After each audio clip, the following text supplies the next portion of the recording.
The full Dharma will to teach us how to leave suffering, attain bliss and birth and death, and quickly realize non-birth.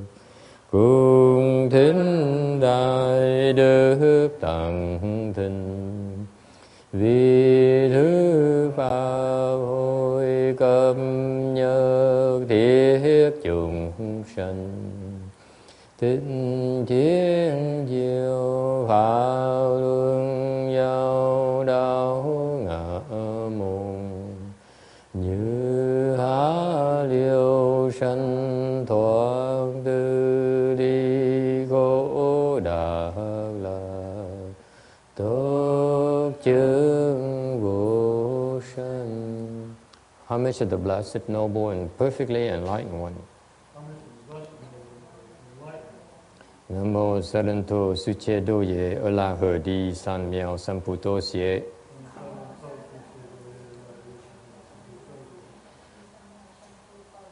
Nam mô Tạc Đạc Tha Toya Daya Ala Hade Tam Miao Tam Bồ Đà Toa.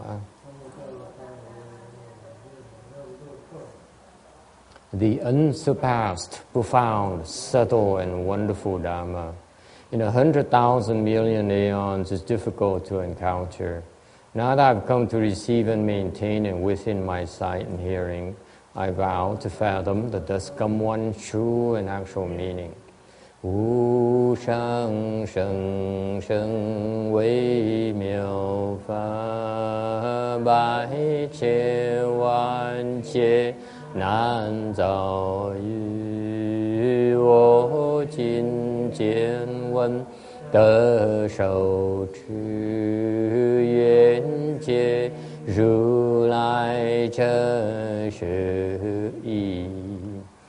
O Buddhas and Bodhisattvas, Venerable Sixth Patriarch, Venerable YongHua, Shamini, all good no advisors, Amitofo, Chư Phật Bồ Tát, kính thưa Lục Tổ, Hòa Thượng Thiện Hóa, Sư Cô, quý vị thiện trí thức, A Di Đà Phật.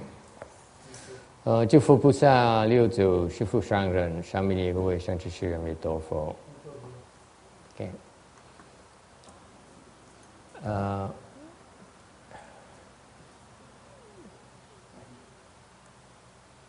Okay, welcome everyone. Today is Ian. Would you mind getting the fan or some kind of thing to cool off the men's side here? In particular, put one close to Peter and Maria here. I want him to pass out because of the heat. Yeah, thank you very much. Go ahead and help him out, Joseph, please. Thank you. We are in Rosemead on the 9th of September 2012 to talk about the Vajra Sutra. This is one of the major sutras in Buddhism, one of the more difficult sutras to explain. We are on slide number 291. It's a hot day today, and we like to welcome Peter and Maria. Peter, this is the first time. Everyone, this is Peter. Maria is dad. Okay? He's from Sicily, so don't get him pissed off.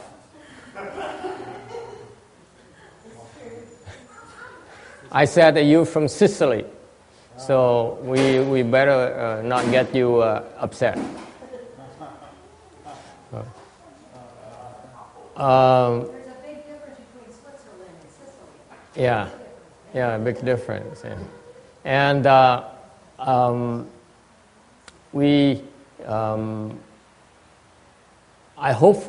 don't know how far we're going to get today, but there is a section, the sutra here, where it talks about the principle of the most often quoted thing about the Vajra Sutra. Let me see if I can find it quickly. It's in slide 302. So if you behave yourself, including Peter, and I can get quickly to this. If you ask me too many questions, and this is a warning to some of you, then I will not be able to get to this slide. Okay? Yes?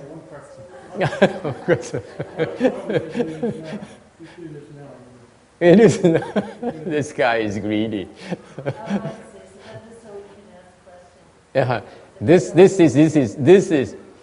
By the way, this is why. I don't know when Peter's coming back, so I want to make sure he gets this before he leaves. This is the critical thing about the Vajra Sutra. This is the most famous line of Vajra Sutra. That is, everyone mentioned. It says that you should produce a mind without dwelling anywhere. Peter said, huh? I told you, Buddhism is very profound. You're not supposed to understand it right away. Okay?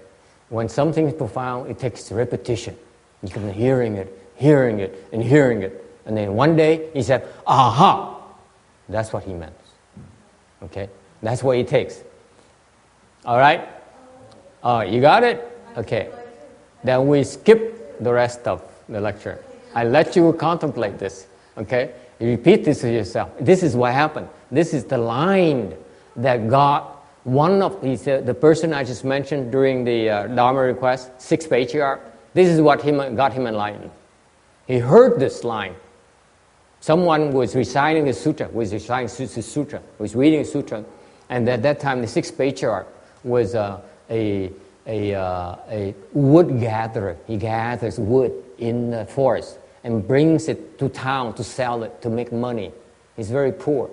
So he was bringing wood to the market to sell. You know, he gathered wood and then he tied him up in this string and was carrying it back then, one bunch in front, one bunch in back, and he carried it back to the market. And then he saw a guy, a rich man like Peter, walking around with a book in his hand. You know, you tell he's intellectual. And this man was reciting this sutra. He was reciting loudly. He should produce a mind that dwells nowhere. And the 6th patriarch said, huh? And he has this aha moment. Instantaneously, he became enlightened. Are you enlightened yet? I just said it 3 times today. Not yet. I wasn't talking to you. I was talking to your dad. Okay, you see, the 6th patriarch, this is a Chinese person. That's why you cannot underestimate Chinese people. That's supposed to be a joke. You non-Chinese people have no sense of humor. Okay, what happened is that this person here, the 6th patriarch, heard this line and he got enlightened. He opened his big wisdom. Okay? So that's why I want you to be exposed to this. And if we don't get to it today, you have to come back. Okay? I elaborate more. Okay? So again, okay, behave yourself. Don't ask too many hard questions, especially you, Peter. Just because you knew doesn't mean. Yeah? What question? One question. Yes.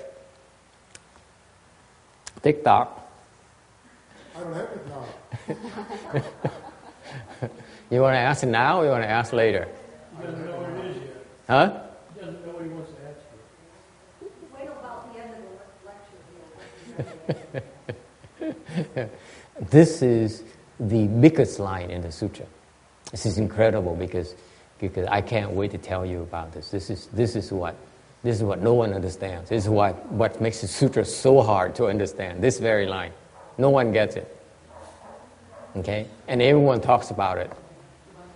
That's what makes it fascinating. Yes. It's similar to the analogy, wherever you go, you are there.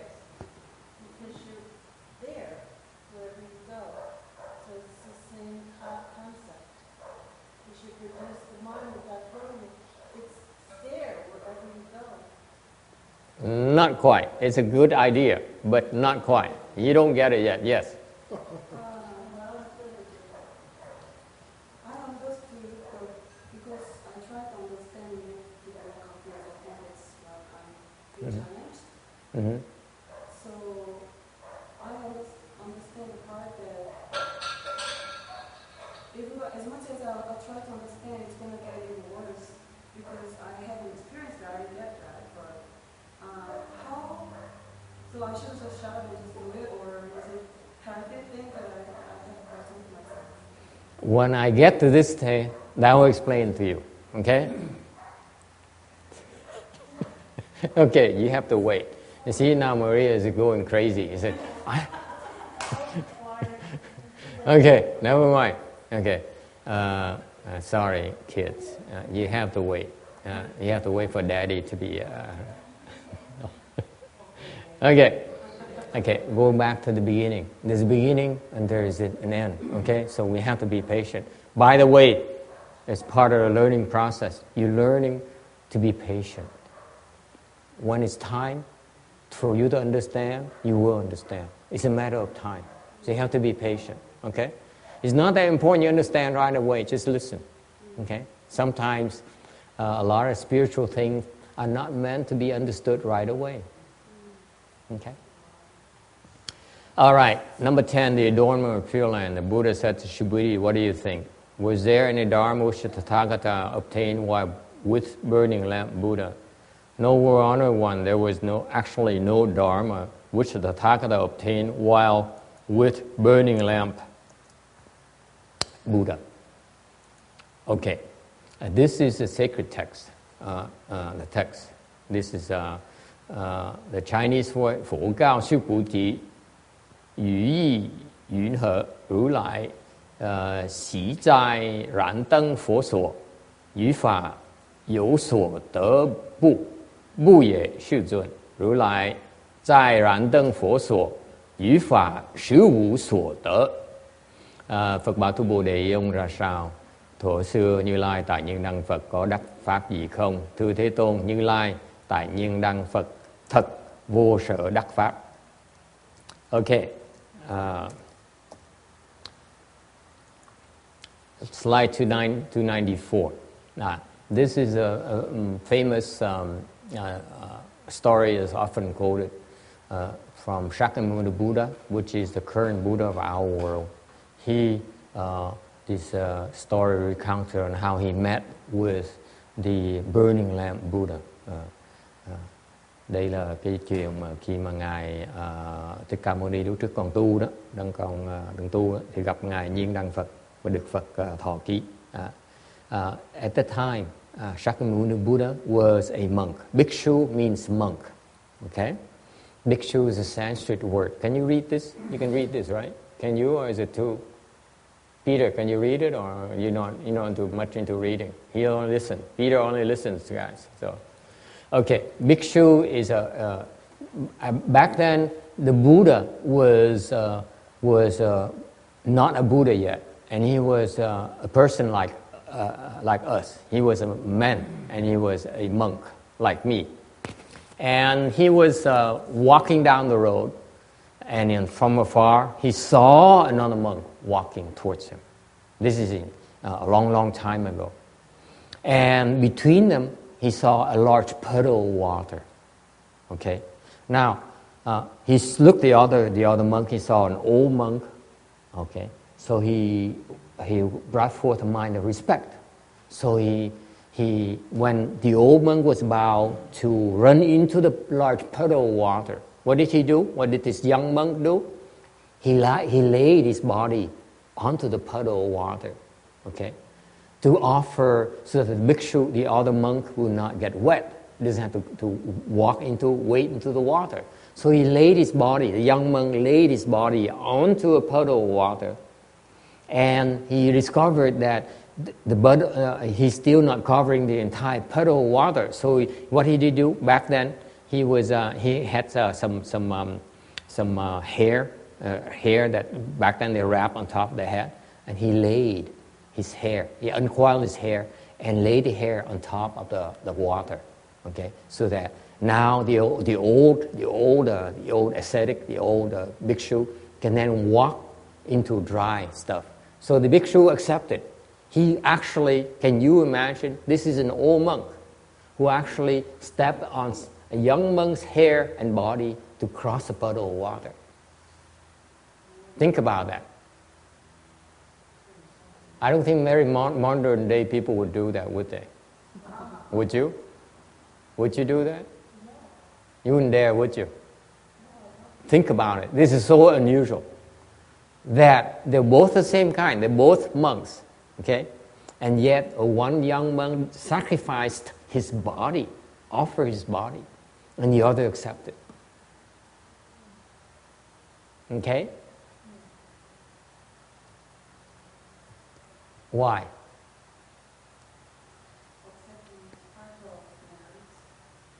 Yes, increases merits. Yes. Why? You yourself said that you wouldn't dare walk, or we would never walk on someone's body. Yet this monk here step on someone else's body. Do you know that monks typically don't even ride horses? They don't. And yet, because they don't want to place their burden on someone else. And yet this monk, this old monk, walk on someone's body. Why? Because it's the opposite of how we make with respect for an elderly person. This monk would be committing, if he did not accept this gift, he would not be acknowledging this person's act of reverence toward him. So it was a gift and he had to do it. It would be like a slap in the face if he didn't do it. So it was the opposite way. It's like, yes, That's I right. honor your gift and I'm going to show That's you. right. That's right. The best way to show appreciation is to accept. How's that? Simple as that. You really think that someone giving you out of sincerity, and the best way to show appreciation is to accept it. Okay? If that person is really, really sincere, then you have no choice but accept. You agree with that? You cannot refuse. This is what is the nature of our world, by the way. If you are sincere, you come to the Triple Jewel and make a sincere offering, we cannot turn you down. We cannot. Peter is giggling. Yeah. Okay? So it's it's more than just giving them the chance to plant blessings. It's more like you have no choice but accept. Okay? And and that's how you compliment them in their sincerity. Okay? And after this monk here walk on this young monk, the old monk walk on the young man's body, he says, you are thus, I am also thus. That's what he said. He didn't say thank you. This is very unusual. He didn't say thank you. He didn't say, oh, you're a good boy. He just said, you are thus, I am also thus. Okay? So that's how he complimented the young monk. Okay? And then, that means that you forget yourself for the sake of the Dharma. I, too, forget myself for the sake of the Dharma. I was talking to Peter earlier. Just Maria brought him to me, and he says she's worried about her dad. Her dad is still very alive and active, but she wants to keep him busy. And I said, what do you do? He says he watches TV, especially religious channels all day. And he goes to church. They were at church this morning in Culver City. Okay? And they came here. You should have come a little bit earlier for lunch. And then they after this in the evening they go to another church. This morning is non-denominational. Tonight is going to be Catholic, right? Christian. So that's keeping active. That's very, very good. What I suggested is this, in this spirit. It's funny we talked about that. Okay, that this is the spirit of the superior people. They forget themselves to help others. They don't worry they're old, like that old monk. He still walks on the streets so that he has a chance to meet others and help others. Instead of, staying at home and waiting for someone to come and help them and be nice to them. No. He walks on the street And he participates in life. He contributes to the community. Okay? You don't stop. Does it make sense? That's why he says, you for yourself, forget yourself to help others. So do I. I recognize that. And guess what? And then he goes on and he rubs the young monk's head. He says, because the old monk's actually a Buddha already. I know, I predict, I give you this prediction. You will become a Buddha just like me as well. Okay? And this is the ultimate form of gift from a Buddha. He says, I certify that you too will become a Buddha. I saw it already. You do not have to lose hope. Even no matter how hard the rest of your road is going to be, okay? No matter how difficult, no matter how heartbreaking it's going to be, don't worry. You too will become a Buddha just like me.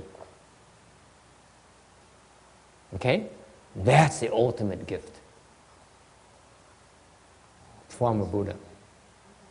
Okay? He says, no more worries. You be there.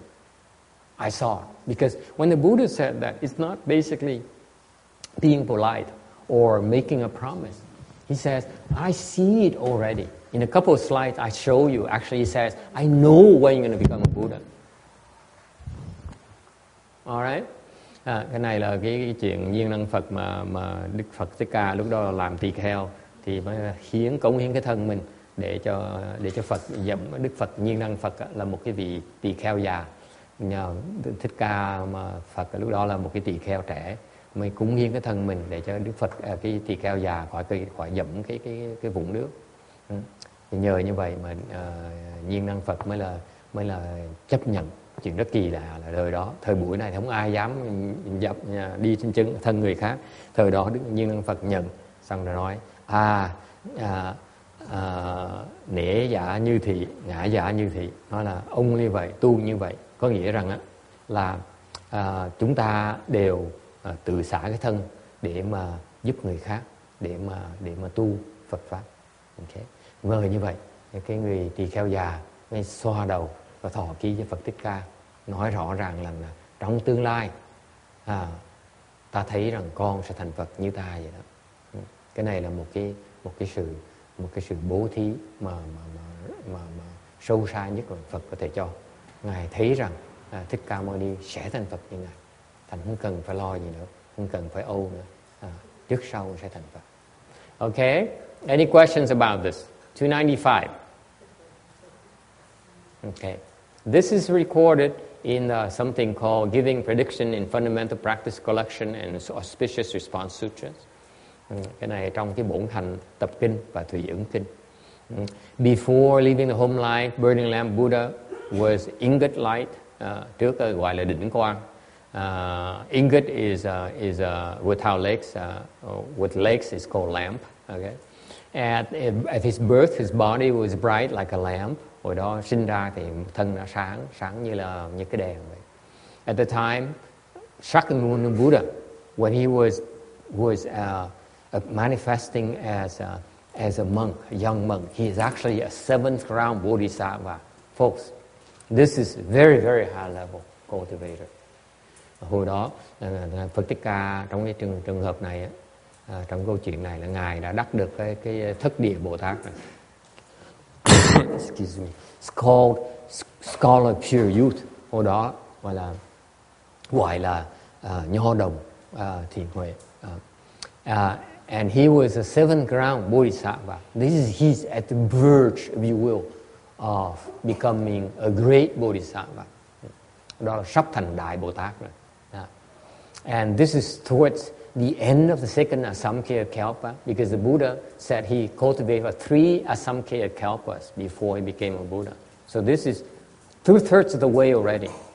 Okay? And he heard the burning lamp Buddha speak Dharma, and he obtained the patience, non-production of Dharma, and certified to the 8th round. Rồi đó là Phật Thích Ca Mâu Ni là tỳ kheo đó. là cái lúc mà cái 2 A Tăng kỳ kiếp á, ngài phải tu 3 A Tăng kỳ kiếp mới thành Phật được. Thế nên là 2/3 đường rồi. Thì nghe được Như Năng Phật nói pháp và đắc được vô sanh pháp nhận. Lúc đó và như vậy mà chứng đắc được Địa Bát Địa. Okay? This is you don't have to understand. This is very, very high level. Very, very high level. What happened is that the point I'm trying to make to you is that even at very advanced level, someone asked me today at lunch, they said, since we know already, why do we have to read? Okay? Why have to watch, to listen to the Bible? Why do you have to listen to the good words? Since you know already. Okay? Even though you know already, you still need to listen to the Dharma, to the proper Dharma. You have to keep on listening and listening. Okay? You just listen. And then, at some point in time, you don't realize it, but some point in time, you will listen to someone, and all of a sudden, you certify, you leap through listening. So listening is very important. Okay, you have to listen. You have to read. Okay? In many cases, the bodhisattvas, by reading something, reciting a sutra, or listening to a sutra, they become enlightened. Because why? Because it's not the first time. I assure you of that. It's more like a zillionth time they heard it. And that one time where something clicked and they opened their big wisdom. This is no different from us going to school. And we hear the professor explain something, we don't get it. We have to go home and check it again. And check it again, and keep on reading and reading it, and then hopefully by the time you take the quiz, you may be able to get it. You don't, you have to take the class over again. That's the way it is. Repetition is important. You need a lot of repetition. Okay? Alright? Thì sau khi nghe Đức Phật nói pháp thì đắc được cái từ thất địa tới bát địa. And then Burning Lamp Buddha gave the prediction. He says, 91 kalpas later, during this kalpa, our current kalpa called Worthy Kalpa, you will become Shakyamuni Buddha. They foresee it already. So far into the future. Okay? Thành ra sau này Phật Nhiên Đăng mới thọ ký nói là 90 kiếp, đại kiếp sau nữa. This 91 great kalpas, by the way, later. During this kalpa here, he'll become a Buddha. Yes? How much is a kalpa? One kalpa is 16 million years. What? What do you mean, what? It's 16 million years. It's a long, long time. You see, that's why when you listen to the sutra, listen to these lectures, you have to keep an open mind. Because your point of reference is like 100 years, right? A lifetime is 100 years. Okay? And yet, all these denominations, units, are so humongous. You're talking about one kalpa is 16 million years. That's not even a great kalpa. It's not even a great kalpa. Don't bring it up, okay? Okay? It's confusing enough. It's a long, long time. Asamkheya meaning you can't even count. It takes that long. Don't think in terms of 10 years or 20 years or 30 years. It's nothing yet. Think about kalpas, okay? And you think that someone is giving you a hard time, trust me. They come back kalpas after kalpas and give you a hard time if you don't change. Okay? All right. Any questions? Any other questions? Okay. By the way, some people were wondering, seventh ground Bodhisattva. Okay. Bodhisattva, by the way, for Peter's reference, Peter, I don't know which one I'm referring to. Yeah, 1, 2. Okay. Number 1, number 2. Number 1, number 2. 有什么？阿弥陀佛，谢谢你。阿弥陀佛 ，It's okay. 谢谢。阿弥陀佛。请你先坐下啊，静静，好不好？我在那边收拾厨房的东西。啊，可以等啊，没有什么急事的。She's working hard. I have asked her to sit down. She says, I have to work in the kitchen. You know. Anyway, she's not going to listen to what the secret we have today, that line. And it's not that easy, trust me. Not many people will see that line. And this guy, for the first time, heard that line already. Okay? Yeah. It takes a lot of blessings. Serious. Yeah. Okay. Seventh round, Bodhisattva. Okay. Bodhisattva is an enlightened being in Buddhism. He has a lot of wisdom. He's very wise. Okay? A Bodhisattva. Seventh ground refers to a level of enlightenment. The first level of enlightenment is called first ground. Actually, there's a status. Okay? It's a status called first ground Bodhisattva, where you like when you walk around and the ghosts and spirits will bow to you and the gods will throw themselves at you and say, please help me, help me. Oh yeah. You wouldn't know that. And so you go first ground, second ground, third ground, so on. The seventh ground is very, very difficult to get to. Because there's one actually, seventh ground Bodhisattva that I know of. His name is Su Hang. He's a Taiwanese monk. I went to his temple in Taipei. No, you cannot see him anymore. He's dead. Okay? But he's a seventh ground Bodhisattva. His disciple is also quite accomplished. The female ones are accomplished practitioners. Okay, I bowed to his body, his statue. When he died, his seventh ground Bodhisattva. This is in Taipei. I'm not lying to you. When he died, his body did not decay. He did not decay at all. Okay, like the sixth patriarch. The sixth patriarch, his physical body is still in YongHua Su. It's in the temple in YongHua. Am I correct? No one knows about history of Buddhism here at all, do you? Chinese Buddhism. The sixth patriarch, the one that I keep on mentioning in this sutra. Yeah, YongHua Su. His body is still there. And the Japanese came in, just for you Westerners, the Japanese came in. They donated a lot of money to the temple to fix it up. And he said, we only have a small request, a very tiny, tiny request. He said, this is the body from the sixth patriarch? I said, yeah. He says, can we get a small, tiny sample? He said, what kind of sample? He said, so they said, they took out a drill. He said, can we drill a hole into his body, take out a little bit of sample, bring it back to Japan and analyze it? And they said, so the monk said, okay. Okay. And so they took out a drill and they drill a hole into the body of the sixth patriarch and brought the sample back to Japan. This is a researcher from university in Japan. And they brought it back. They put it in a microscope, and guess what? They said, it's a real body. You cannot possibly fake it.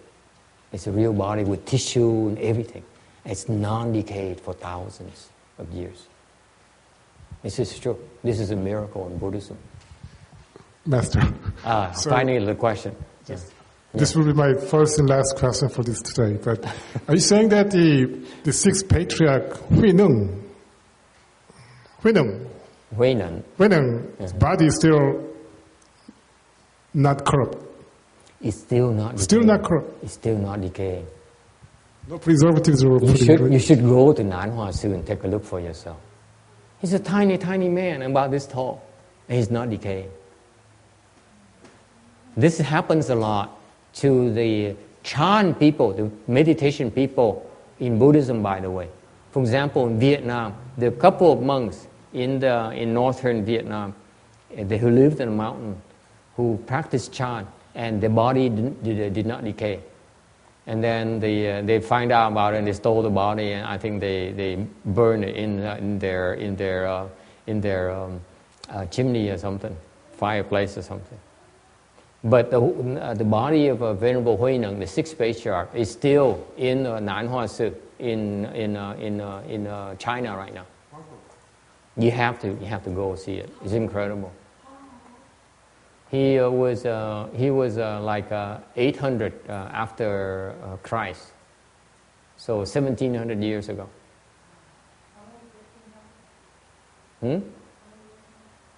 It's the body hasn't decayed for over 1,000 years. Over 1,000 years, the body is still there. Okay? That's a miracle, really. It happens a lot in with the Chan people. It's not a mummy. It's like a real body, but it's not decaying. It's in Guangdong province, right?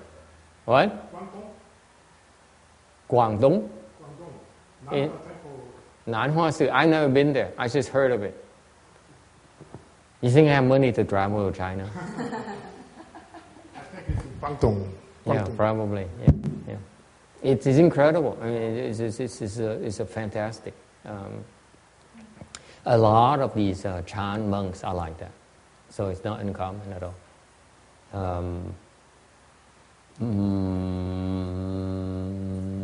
For example, the seventh ground Bodhisattva called Su Hang. He's Taiwanese. Okay, you go to China, stop by Taipei, and you will see him as well.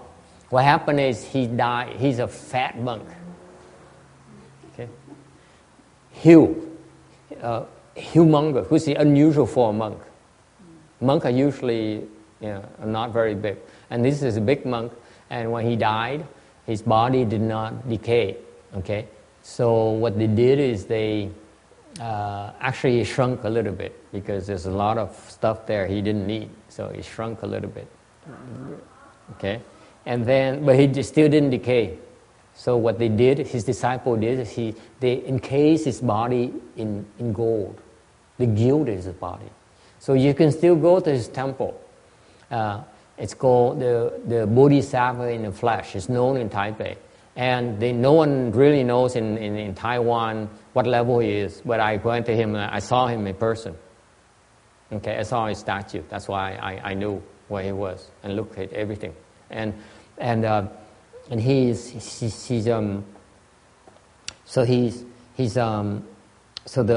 can go there and you can still see his body encased in gold.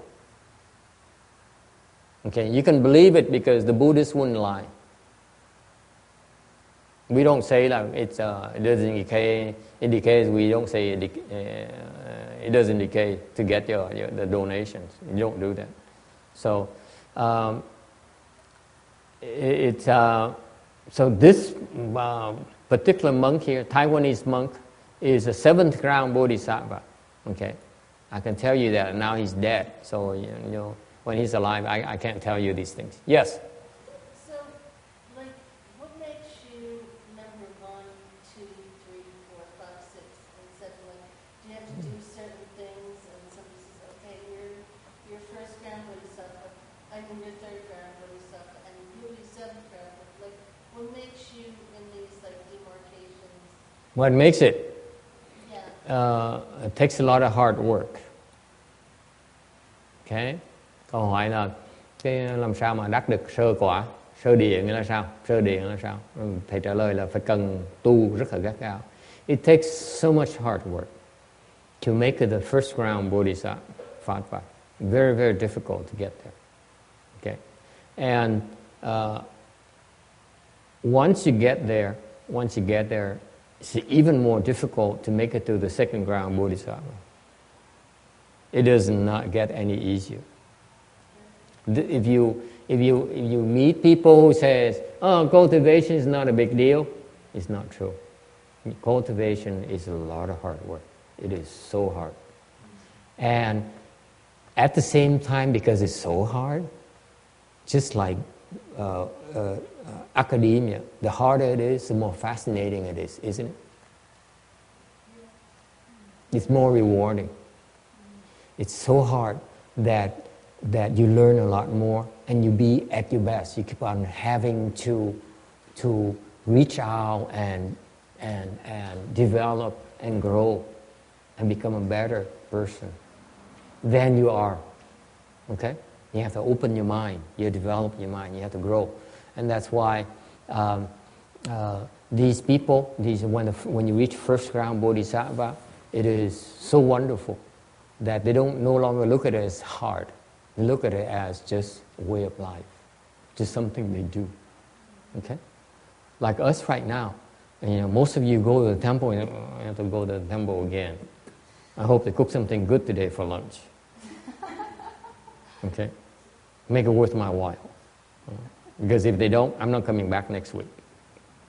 These people, these bodhisattvas, okay, they don't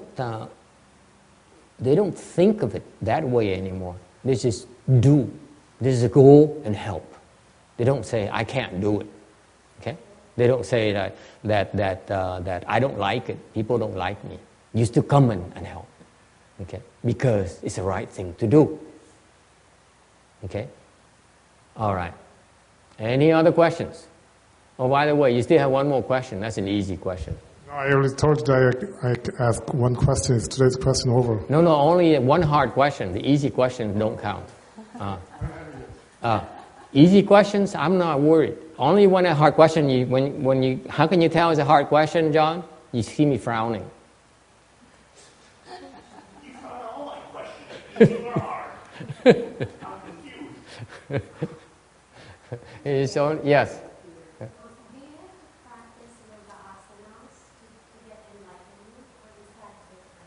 You have to practice what? Yoga asanas, the movements that they do. The yoga? Okay. You can practice yoga. Okay, that's a good question. Yes, they're quite different. Let me tell you. This is your first time, right? Oh, welcome. Now that the honeymoon is over, I tell you the truth. Everybody, this is a new time comer, so I finished my being nice to them. Remember that I'm nice to you the first time, always. And then you find out very quickly the honeymoon is over in no time at all. Okay. The question is how do you get enlightened? Is it by practicing yoga or something like that? I didn't get the rest of the question. I can give you a straight answer. You practice yoga, okay, then you can reach very high. You can reach to what is called the 8th level of samadhi. Very, very high up there. Okay. But you will not become enlightened. Why? Because they don't quite know how to get there yet. See, here's the secret about cultivation. Okay? I'll share the secret with you today. Okay. Câu hỏi là I let you wait, but I need to translate the Vietnamese first.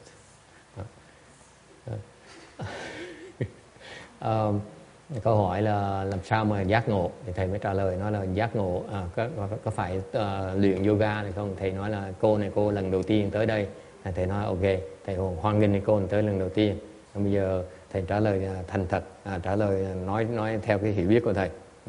Thì cái thực tế nhiều khi nó phũ phàng. Thầy trả lời nó cái yoga đó thì tu theo yoga đó thì đắc được bát định là cao, rất là trình độ là khá cao. Okay. Tại sao chỉ đắc bát định không thể cao hơn nữa? Là tại vì có một cái vấn đề như vậy, có cái bí mật về cái tu luyện. In cultivation, okay, the most important part about cultivation is to find someone who knows the way. Cái quan trọng của cái tu hành là kiếm cái người mà biết đường đi. Okay? It's very important. Just like when you go to the Grand Canyon, okay? If you have limited time, then you might want to hire a guide to lead you around and show you the best places. Okay? Like when you go to traveling and you don't have a lot of time, you better off hiring a guide who takes you to places and tell you bring you to the best restaurants and the best sightseeing places. Okay? It's more efficient use of your time. Okay? If you're in a hurry. Okay? Cultivation is the same thing. If you cultivate, it's very important for you to find the person who knows how to get where you want to get. Okay? This is assuming that you want to get there. You know that's a worthwhile place to get there. Okay? What happens is that if you practice, might be offensive to some of you, it might be hard for some of you to believe, but it's only my opinion, okay? And please take it with a grain of salt. I'm not trying to pretend I know everything. I don't. I really don't. I'm only telling you sharing with you what I know, what I believe in, okay? What happens is that the worldly knowledge, as we define it as worldly knowledge, is that all the knowledge you acquire throughout your lifetime, okay? Meaning you develop that knowledge through school, through yoga, through those things. They all max out at something called 8th level of samadhi. That's as high as you can get. That is what the Buddhists consider to be worldly knowledge. Worldly knowledge, that's all you can get. You can study all your life, okay? Lifetime after lifetime, repeatedly, over and over again until the end of time. All you can get is 8th level samadhi of wisdom. That's all you get. All right? And which is very high, by the way. 8th level samadhi, I may tell you what it means. This is no small feat. 8th level samadhi means that you will become a god or goddess up there in the 8th, the fourth dhyana heaven. And that means that you have a lifespan of 80,000 great kalpas. You hear me? Your blessing is so limited right now. You think you're great, but you can, no matter how much money you have, you can live up to 100 years. That's it. That's all the blessings you have. No matter how much money you have to spend it within the limited time frame, 100 years, period. Whereas these guys are so blessed, they live to be 80,000 great kalpas, long, long time, to enjoy the blessings, enjoy the heavenly blessings. It's a big, big feat, big attainment, okay? But for us, it's not ultimate yet. We feel you can still do better. And how? By choosing a person who knows how to go beyond that. Because this is what happened to Shakyamuni Buddha. He became a cultivator, and he went and sought out these yogi teachers. He reached up to the 8th level of samadhi, and he discovered something. He discovered that his suffering still has not ended. This is what makes the Buddha different. He's a very wise man. He says, what's the point in knowing if it does not end my suffering? Then that knowledge is not ultimate, is it? Think about it.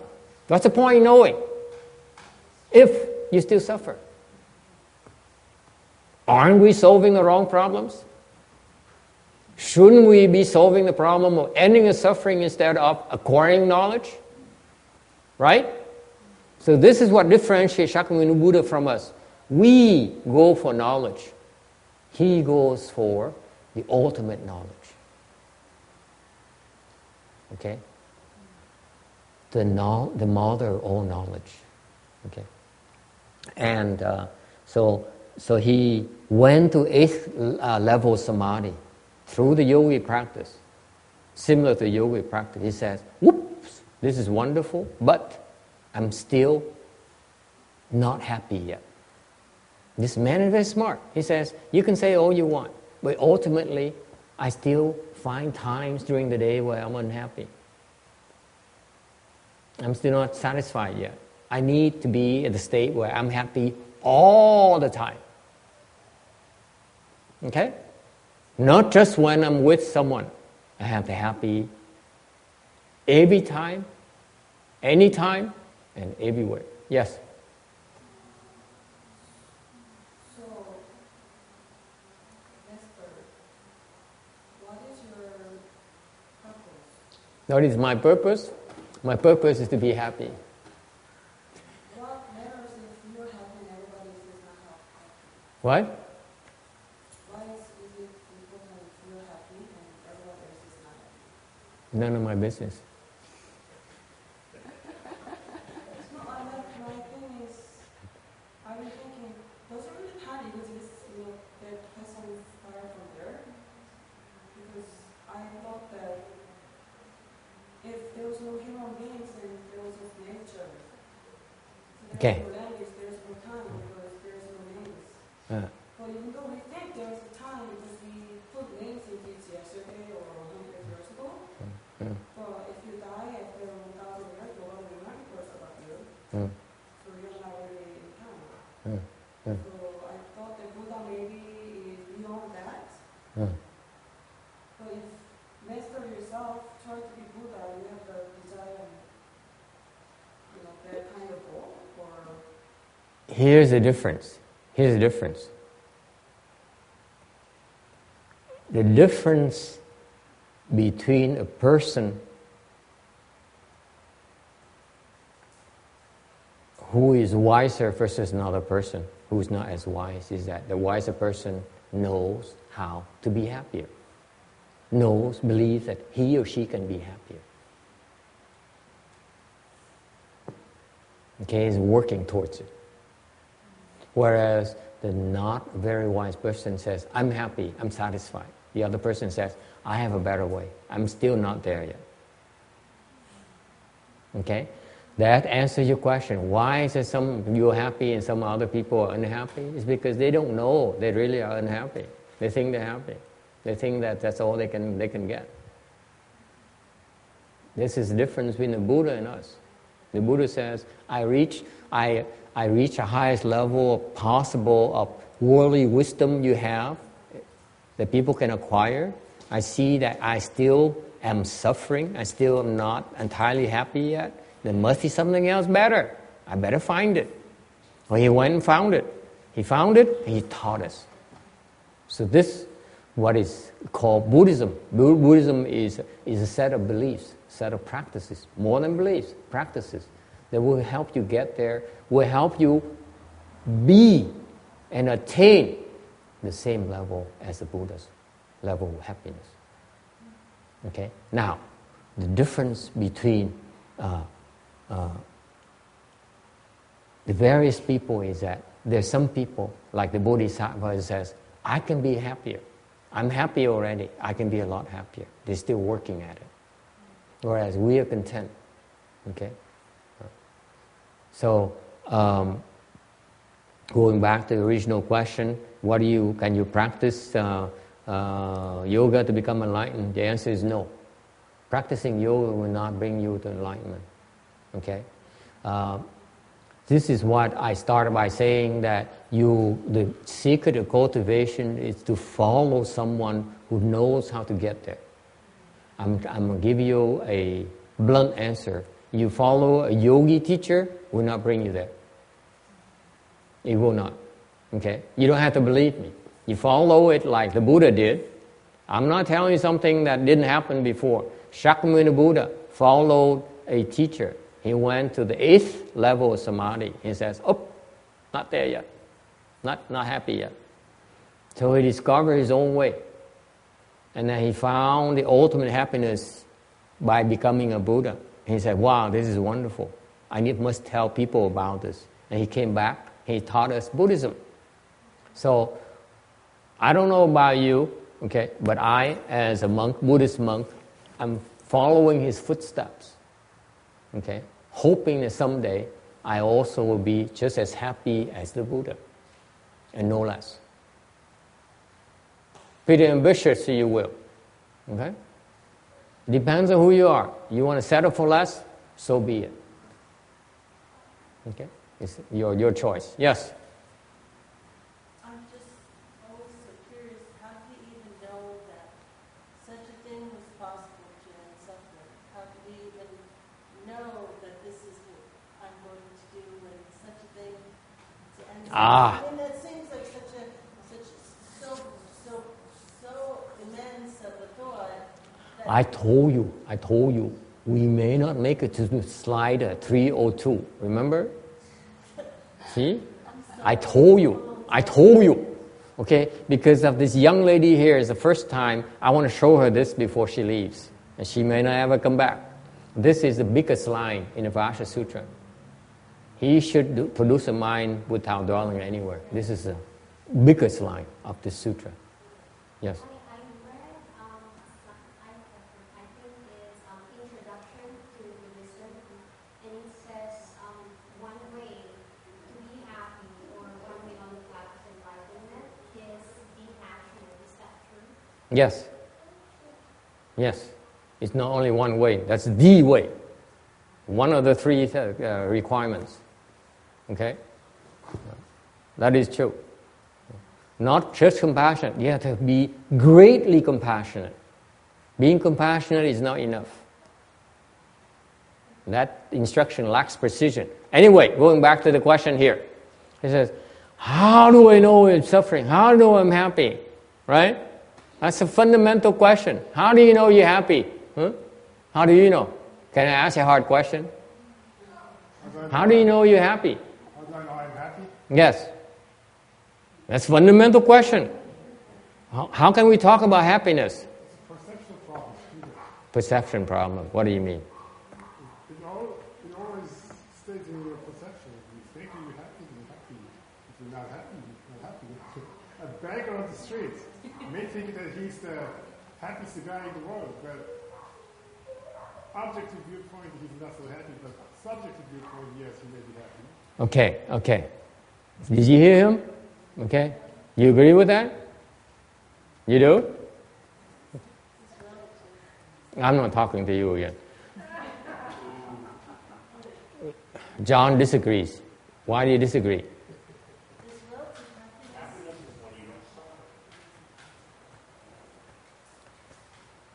I ask you this. You say you feel happy, you're happy. You agree with that? Do you? Len, let me ask you this. Don't answer me. It's just a rhetorical question. I take drugs. I feel happy. Am I really happy? Just because I feel happy, am I actually happy?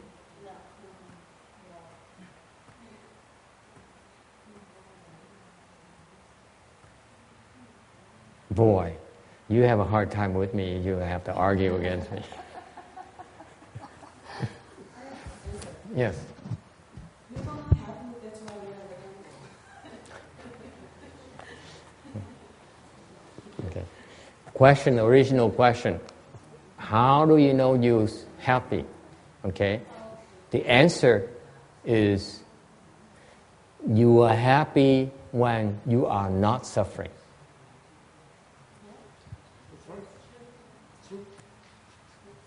That's the only way that you know you're happy.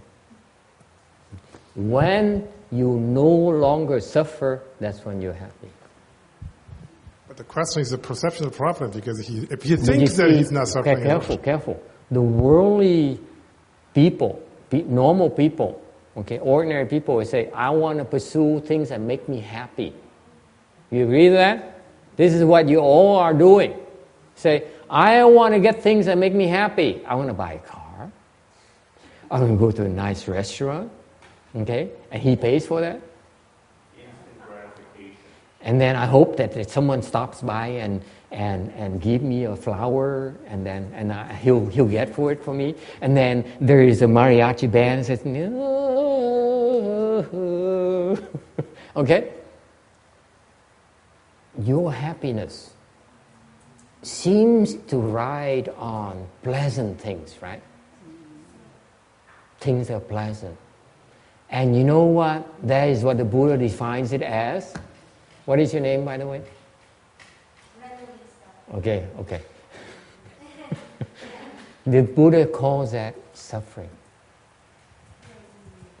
He calls it suffering. Why is it? Because it's dependent on... That's right. Because you cannot be happy unless you have it. When you stop having it, if someone withholds it from you, this is what happens to us. Isn't that right? For you men in the world. We cannot be happy, can we? When it's withheld from us, we are very miserable.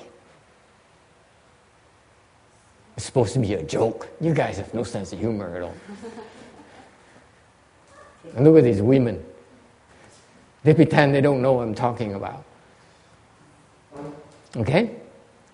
It's because happiness, as you define it, as pleasurable things.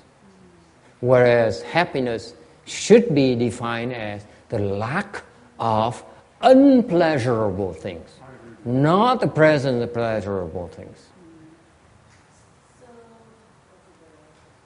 Which one is more absolute? I asked you. The presence, their pleasurable things, or the absence of unpleasurable things? Which one is more absolute to you? The absence is absolute. It's not seeking pleasurable things. Think about that. If you spend your life seeking after pleasurable things, you are unhappy. When you don't get it. Agree? If people offer you, they say, I'm going to give me this, and in turn I'll make you happy, it ain't going to work. You know that. Yes. Questions? Yes. The young lady. So I guess the question is like, how do you control? Do you let go or you just let go? Let go of what? The feeling, the attraction to the pleasure. There's nothing wrong with the attraction. Okay? Nothing wrong. As long as he loves you.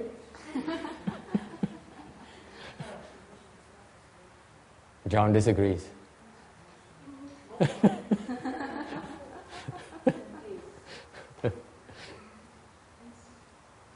Yes. We agree on that? How do we know we're happy? Because we know that we no longer are suffering. Okay? And this is what the Buddha discovered, by the way. You will discover. When you reach 8th Samadhi, you will find you still are unhappy. Okay? Your suffering has not stopped yet. That's how he knew. He knew that it must be something else that he's missing. Yes? So yesterday when I asked the question about some people just pass by animals' death and throw it up. Do anything because they're not aware of anything else. Come again. So some people just look at, the living being die. Mm-hmm. They don't feel anything because they are not aware of anything. So they just, without knowing anything, they just repeat. And some people are more aware, so they feel the compassion and everything. Yes. They feel more sad. Yes. And because of some animals, they die, but they are not aware of things happen because they don't have the knowledge. But they can feel the emotions when they have attachment to the human being they are with, and they feel the sorrow. Yes. So do they have spirit or not? No spirit. The animals. The animals? Do you have spirits? Do you think they have spirits? Yes, they do. So the animals. Why? Because if you have spirits, they also have spirits. Because you eventually become them. It comes from us. We cycle through. We change bodies, that's what we do. Eventually we change bodies. And the spirits migrate from body to body. That's all it does. Okay? This is why you cannot be short-sighted. You have to think of this life as just a journey, a temporary stay at the hotel, you will. The hotel is your body. And once you used up your savings for this particular hotel, okay, then you have to move on and get something else. How about water? How about some things? Do they have spirits? Some things? No, they don't have any spirits. So how do you define between something that has spirit or don't have spirit? Spirits is something you have three things. Okay? It has life, meaning it has warmth, it has breath, and it has something else. Life has warmth and breath. And consciousness. Consciousness? Yes. How do you define consciousness? Consciousness is the awareness of things. Like this thing has no awareness.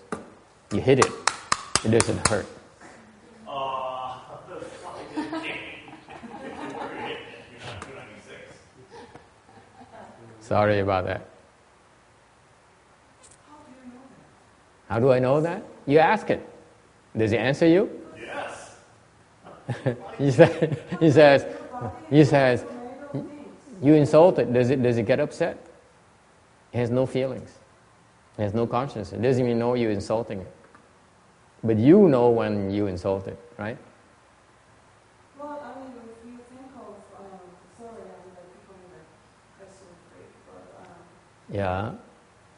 I read No, this is a common question. People are always curious about these things. They don't dare ask about it. That's all. water changes when we look at the water and give the emotions, and we take a microscopic photo and they change their shape.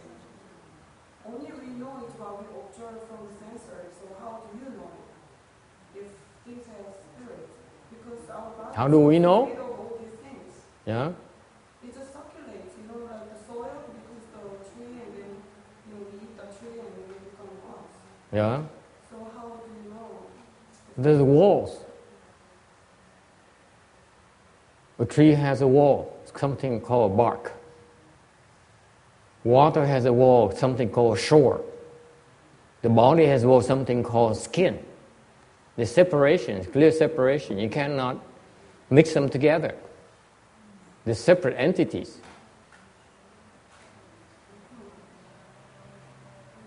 You cannot say water is us. No, we're not water. We're different from water. Water is part of our makeup, but we're not water. We are more than water. You cannot confuse inanimate subjects with your consciousness. Okay? And do you think bacteria has consciousness? What? A bacteria has consciousness? Yes. It's a life form. That's why the Buddhists do not kill bacteria even. Because we respect life.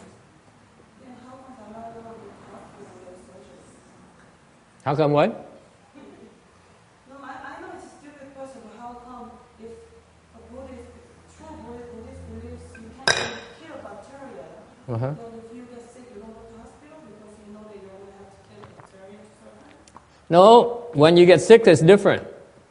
We don't kill bacteria, they don't harm us. But we reserve the right to kill those who harm us. Buddhists are not as stupid, you think.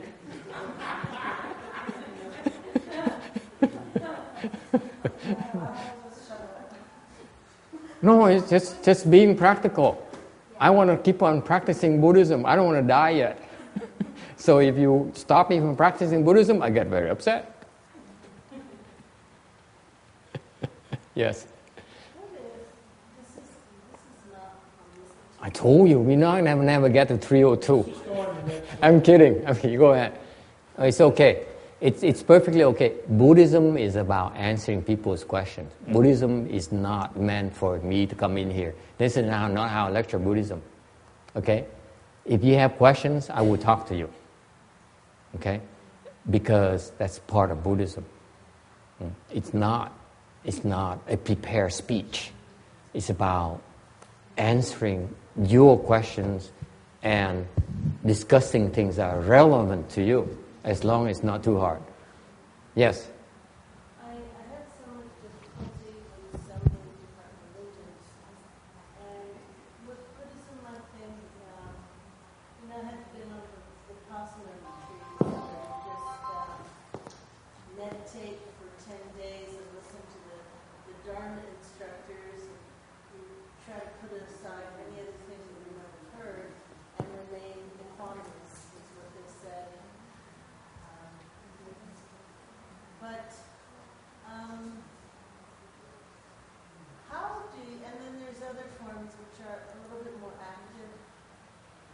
How can you, say you have done things that were not good things, and you want to, I guess, change your karma, and do something different. Say, for example, I'll use an example, you killed somebody, okay, and then you had such severe remorse. Could that person still become enlightened, even though they did this heinous act? Yes. Do you have to suffer a lot of There's no justice in Buddhism. Do you have to go forever and repent, like in the Catholics? No. You have to do so much stuff.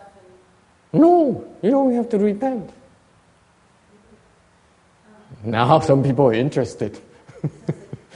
Let's go ahead and commit offenses. And You haven't told half the other story, though. It's true, you don't have to repent, but you're going to have to pay for the penalty, though. So eventually. So you should go straight to the Eventually. penalty. That's true. It is. Eventually, you have to pay for it. But you don't have to repent. I didn't say I didn't have to pay for it. Exactly. Oh, something bad happens? See, this is what is called leading them on. No, that's called selling used cars. That's baiting. That's called baiting, master. Bait and switch. Yes. Okay. I accept that. Yes. Well, what if you kill someone or some animals because you're not aware? Do you get the consequences? Yes. Absolutely. Absolutely. So it's your responsibility. You eat a lot of seafood, you'll be very sick.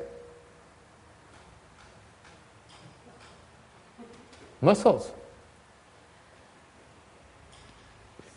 shrimps, lobsters. Yes. So maybe then in my next lifetime, a cow will jump over me and kill me or something? Could be. Probably not a cow. Could be like an elephant.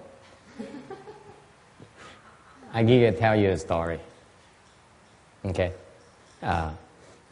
Since we don't have much time left, I tell you a story. I mean, for explaining Dharma, you have so many questions today, I don't get to 302. Remember, 302 is a magical number. I told you, I warned you. I'll tell you a story of why you commit offenses, you still become enlightened. Does it sound good to you? Yes. Huh? Would you like to do that? Yes. Become enlightened, you still commit offenses, you still become enlightened? Wouldn't you like to be it? Huh? Huh? Huh? Huh? Now you're leading us on.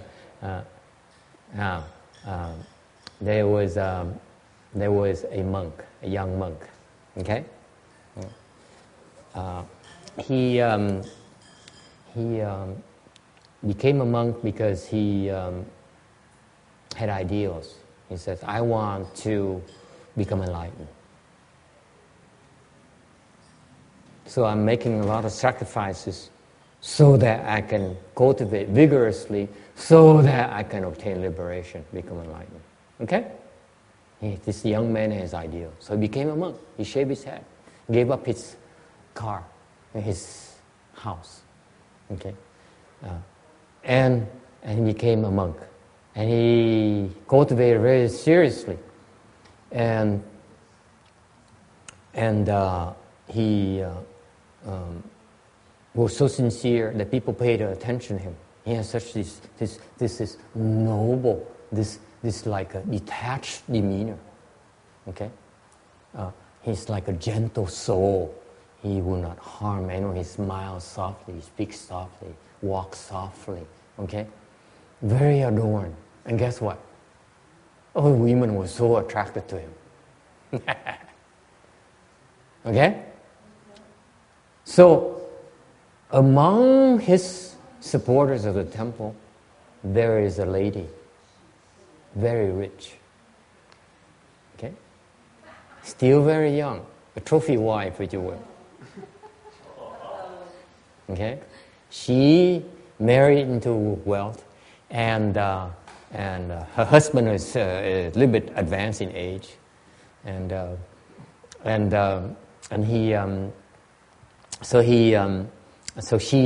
she became fascinated by this young and gentle soul. He is so gentle. He is so charming. He is so pure. Okay, that she became attached to him. So she lavished her attention on him. She came. She made sure she brought him things to drink, food to eat, clothes to wear. He said, "Do you need anything, Master?" Okay? I remember when I went to Taiwan. This is editorial comment. I went to Taiwan and went for a Chinese class, and this young Korean lady, 23-year-old, recently graduate, and she's very cute. She's so cute, and she every morning she walks. We all walk to class, and she says, "Hi, Master. How are you?" Every single morning. We don't even share the same class. She walked by, "Hi, Master, how are you?" Pretty soon I had to ask, "What's her name?" I didn't even dare ask her. And this is what happened to us poor monks.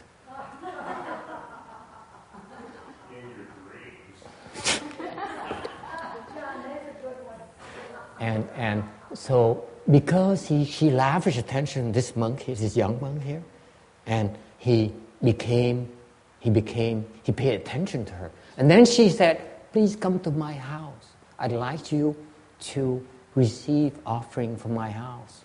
Okay? My husband will be there.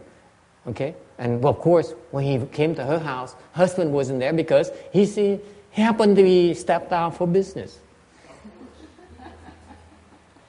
And so she would come to her house to receive offering, to eat food, and talk Dharma to her. This young monk here is still very proper. He says, "I have an ideal. I'm not doing this for women." Okay? But they got come closer and closer. And guess what? He became attracted to her. I think you men understand what I'm talking about. They don't understand it. But we have this weakness, don't we? That is, when women are very nice and kind to us, our heart melts. No, that means we become stupid. And we think they are the greatest thing You have to build a castle in your brain, okay? What? Very strong castle built in your brain. So anyway, he fell in love with her. They both fall in love with each other. The more time they spend together, they fall in love with each other. Okay? And they did the unthinkable. Okay? Which is you can't do as a monk. You cannot do. You cannot have sex. Okay? By the way, I'm the only kind of monk who talk about these things. People dance in circles around it, but I like to talk about it, as John discovered. So they have a very close relationship. And one day she came to him and said, "My husband is very mean to me today. I feel like dying. I don't want to live anymore." So he says, "What can I do? What can I do?" He says, "Will you help me kill him, get rid of him?" And I said, no, I can't do that. I'm a monk. I cannot do this. It's against my precept. He says, don't you love me? I do anything for you. So he resisted, and one day he couldn't take it anymore. And she says, I love you so much, and I can't imagine my life, living my life without you.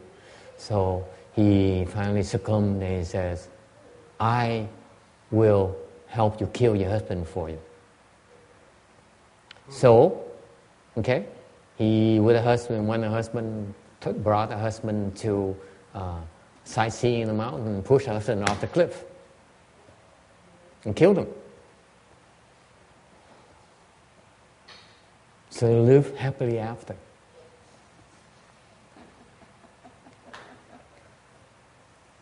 Would you like to hear the rest of the story?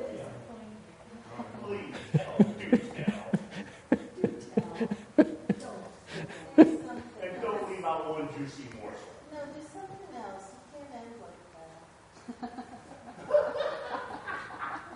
Don't you like happy endings? What's the matter with you? No, that's not a happy ending. It's not correct. Since when? Okay, so if you insist, this is because Maria's fault, okay? Blame somebody else. So,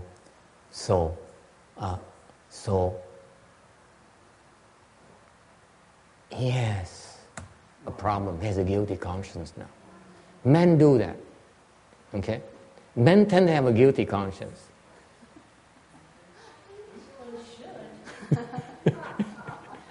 He couldn't take it. He went crazy. I said, how could I? I'm a monk. And I killed someone. And then I am, having improper relations with someone, his wife. Okay? How can I live? I started out with pursuing an ideal. This is what I'm reduced to. Okay? And he felt so bad. Then he says, I can't take this anymore. So he ran away. Okay? So both of them eloped. They ran away from a temple. Okay? And I think they went to the Bahamas or something. She has money. She has money. $1 million in the Swiss bank. Yeah, she has money. Okay, so they went to the Bahamas. Well, I don't think there's Bahamas back then. But you know what I'm talking about. They went somewhere where no one knows them. She has plenty of money. Okay, they don't have to work. Okay, they're happy together. Okay. Does it end there? Of course not. What do you mean? Of course not. You can run away from life, but can you run away from yourself? You still feel guilty. He looks everywhere. He says, I see his face everywhere I look. Okay? I can't sleep. I close my eyes, I see his face. His reproachful face is, how could you do this to me?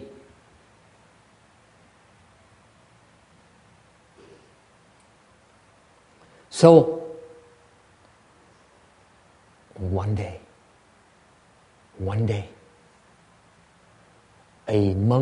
another monk that he knew, was on vacation. He happened to fly to the Bahamas. Yeah. There was to be good times. Now it's not the case anymore. Okay, it was to be okay to be rich. Now we can't be rich anymore. So the other monk, of course, I'm adding editorial comments. I tend to, make it more like Hollywood so that you can identify with it. But you shouldn't take it literally. So the other monk flew to the Bahamas for vacation, and he went to the market, and he saw the other monk, and he said, "Oh my God, I know him!" So he immediately ran back to the house and hid in his house. Okay, but guess what? The other monk saw him as well. So they're following back to the house. And knock on the door and say, I know you in there. Open the door. I want to talk to you. Well, how come you have hair now? How come you're not wearing mud scarves anymore? And the other monk, he says, the other monk hid inside the house, didn't dare do anything. And the other monk kept on going out there. The other monk has a huge temper, by the way. He knocked and said, open the door, open this door, I know you. I'm not going away. And the other monk didn't know what to do. He paced back and forth. He said, what am I going to do now? My wife, what happened to my wife? She's not here. She's probably at the nail shop, the salon, getting her hair done and getting her nails painted. Where is she when I need her? She kept on pacing back and forth. And guess what? He became so nervous. He became a nervous wreck. And guess what? He had a heart attack and died. No! I don't know. It's supposed to be a happy ending story. Well, I didn't know that. Sound like a drama. In his extreme anxiety, he became enlightened. He became enlightened.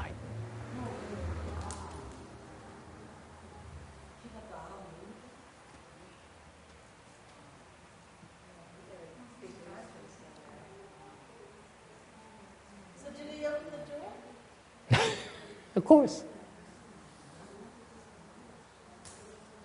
Okay? So this story here is to illustrate for you that unlike what John believes, you can create offenses, you still become enlightened. Does it feel good? You still gotta pay, Master. But afterwards, you create offenses, you still have to pay.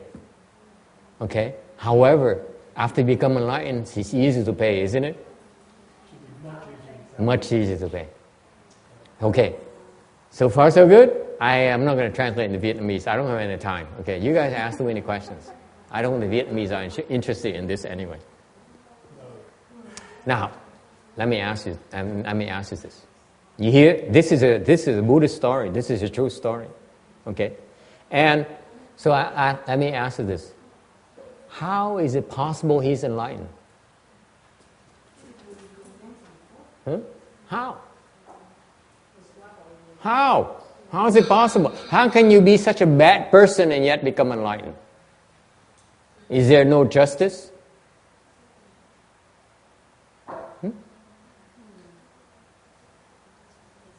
What do you think? What do the yogis have to say?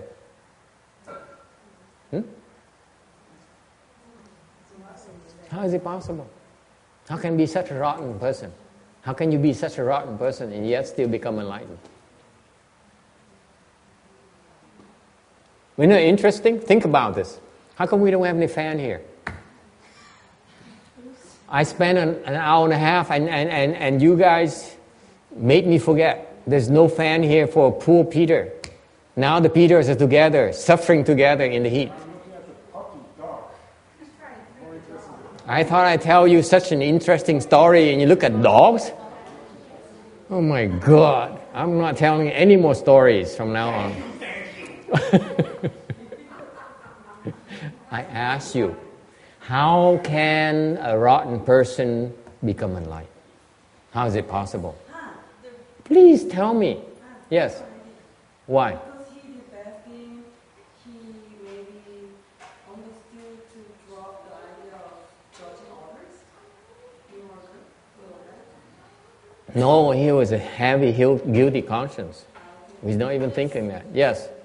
Because he had the realization in his anxiety of what he was actually doing to get away from this, and because he had that realization of all the suffering that he was causing himself by his act, he became enlightened.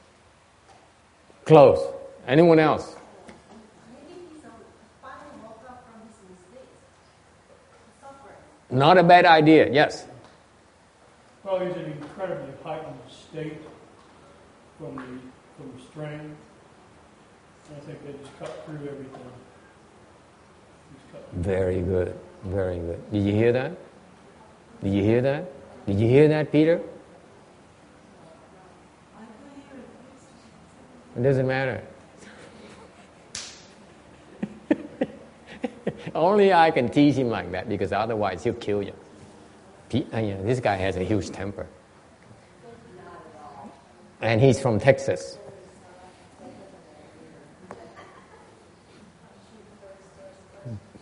Yeah, shoot first, ask question later, explain later. Enlightenment can be arrived at two ways.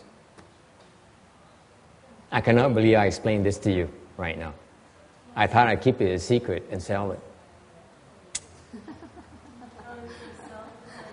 Because somebody just talked to me about the yogis. I thought I should write a book and sell, get some money out of it. Enlightenment can arrive at two ways. Okay? Number one, the typical way is that you understand. Okay? You understand. You says, this is no big deal. I drop it. Drop it. You let go with wisdom. You get me, Peter? You let go. You're able to free yourself, to unburden yourself. That's how you become enlightened. Is it clear? Because you said, this is not that important. Money is not that important. Cars are not that important. Why? Because I cannot take it with me when I die. Okay? I cannot take my wife with me when I die. Okay? And the proof is that she's not going to follow me. She's yelling at me now, right, Peter? There you go. I rest my case. Okay? So you let go because you understand it's not that important. But the important thing is you kill somebody. Just wait, just wait, just wait, just wait. You understand that? Is it clear? Are we clear so far? You become enlightened because you understand you're no longer attached to your own wife. He's attached to his wife, isn't he? Okay?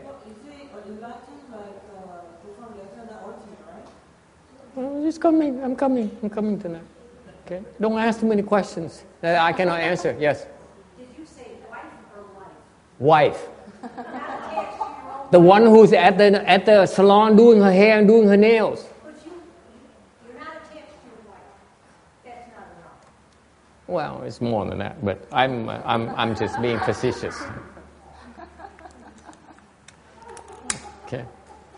Because there are lots of women here today, so you know, I'm teasing a lot of, including Maria. Maria gives me a hard time, so I'm teasing all of the women today. Okay. That's why I told you I chose a story about the monk man. I could have said it, the nun, couldn't I? See, the sex are interchangeable in my stories. Yeah, but it wouldn't have the same kind of depth. I agree with you. Okay. First time you're right today. The honeymoon is over already with Maria. It's a long, long time ago. I don't have to be nice to her anymore. No, honestly, you're leaving the story short. So how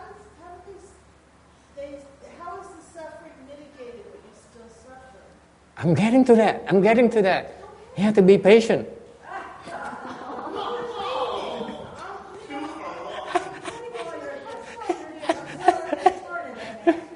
Okay. I'm having too much fun. I feel guilty now. So, number one, and I'll go back to you again. Number one is that's it. Remember the theme I said? You follow someone who knows the way? Because the person says, the no way means that he says, this is not important, son. Please drop it. Okay? Whereas the yogis cannot tell it to you. He says, this is still important. The things they still are find important. Okay? That's why you cannot escape suffering yet. This is what stops them. Is it clear? This is not theory. This is factual. The reason that the 8th level of samadhi cannot end suffering yet because they still have attachments. Is it clear? Okay. We know what those attachments are. It's very clearly defined in Buddhism, by the way. We tell you exactly what those attachments are. It's not theory. It's real. So when you get there, this is your attachment. That we have to teach you how to undo this attachment. So enlightenment happens because you believe your teacher says, this is not worth attaching to. Okay? And you can let go. You're free.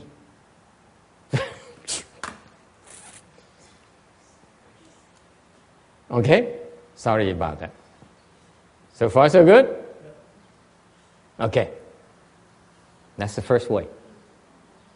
So what is attachment? Attachment is freedom, isn't it? You let go of things. You're able to say, I can use this right now, but if it's broken or if it gets stolen, it doesn't matter to me. I use something else. There's no need to be attached to it. That's freedom. I'm no longer dependent on this, am I? Okay? That's no suffering. No dependence. Is it clear? You have suffering because you have dependency. Is that clear? You depend on others, that's why you're suffering. Yes? And is that carried over into relationships? Yes, absolutely. You depend on your husband. That's why you're suffering. When he says, I don't love you anymore. That's when the world crumbles around you. Okay? Okay, so far so good? Enlightenment is freedom. Enlightenment is to get rid of all your dependencies. We agree on that? Right? Okay. The second scenario is this.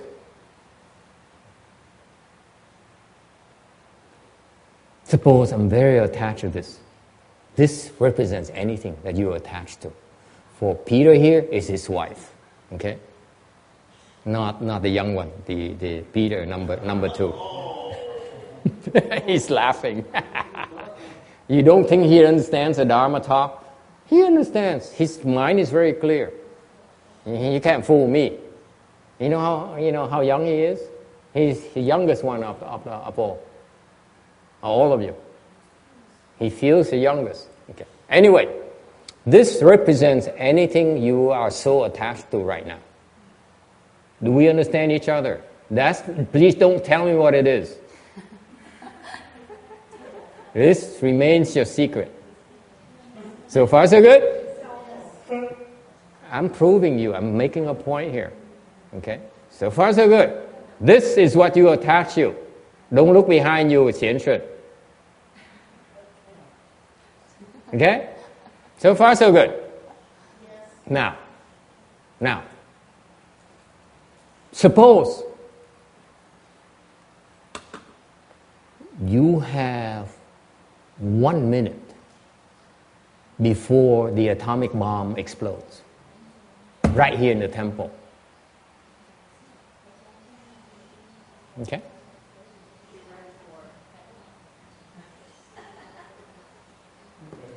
How is this to you now?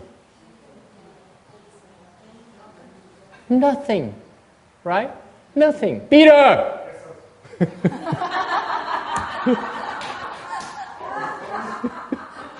I cannot believe it. I thought my story is so beautiful. My proof is so beautiful. And yet, this guy is something else. This is a masterpiece. This is my masterpiece for the week. You see get my drift? If you only have 1 minute left, what is this to you? Nothing! Everything is nothing. Right? That's exactly what happens to you when you are so nervous. You drop everything. Even yourself. Even yourself. Nothing matters anymore. You don't know what to do anymore. You drop everything. That's how you become enlightened. Does it make sense to you? This, folks, by the way, is the first time that I ever heard in my own ears how getting nervous and becoming nervous wreck can help you become enlightened. It has never been explained like this before. In honor of Peter, I'm inspired. Yes. So was it ultimate enlightenment or is it like part of becoming enlightenment? Beginning of the enlightenment. Huh? Beginning. Beginning of Yeah. It takes a lot more than that to become truly enlightened. Okay? She got the experience. Can you have that moment and then just, let's say for a couple hours and just take it back again, back to your old self again? Yes. Is it possible, right? Yes. It's not only possible, it is the only way.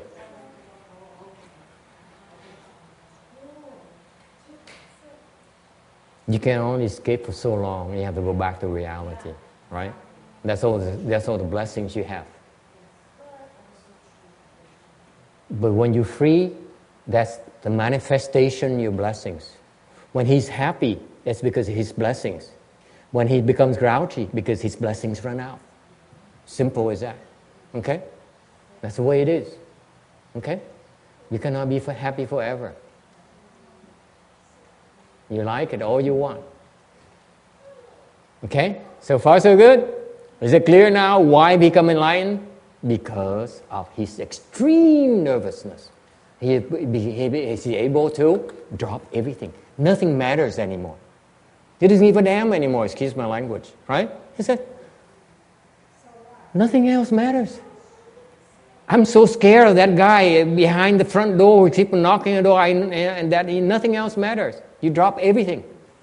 Clean. Isn't that beautiful? Okay.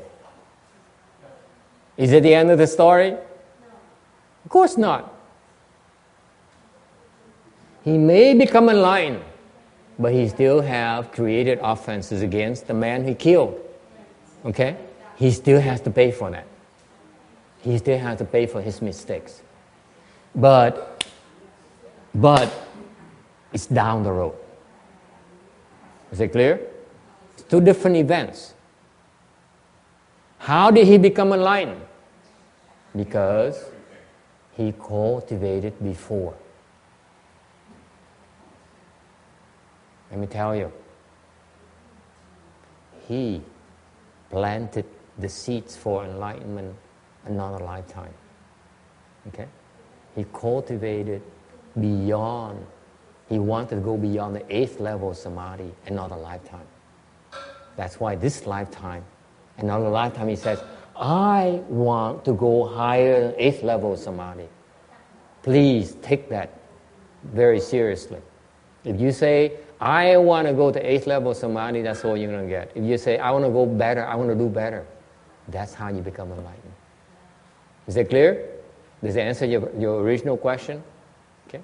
You have to want it. You have to say, it's got to be better than this. Whatever it is, I want it. The best. I will not settle for less. Okay? I may not be able to understand what it is, but I believe the fact is something good, something called Buddha, something called Bodhisattva. If that's true, I want it. Okay? So far so good? And then you can play with Charlie. Yes? Because everybody eventually dies. Yes. So everybody at some point in their life goes through their kind of beginning of the life, like if they go No. Death is a form of confusion. Death is very dangerous. Death is one of the most dangerous moments in your life. I'm telling you. Death, Peter, listen, death is one of the most dangerous times of your life. If you think you know danger, you ain't seen nothing yet. Trust me, it's one of the most dangerous times. Why? Because that's when all your creditors come knocking on your doors. He says, pay up. I'm not letting go. Right? You would do the same, wouldn't you? You know the guy's about to skip town. Is you going to let him just skip town just like that? Of course not. This is when they line up. And they say, pay up. Don't forget about me. I demand repayment. Okay? This is why worldly people are considered to be confused, because you don't know what's waiting for you for that last breath. I know it's pleasant, unpleasant to talk about it, but eventually we all have to face it. All of us. That most dangerous moment in our lives is that very last breath. Most dangerous. Yes? Any other questions? Maybe you can get to slide 302. Skip to it.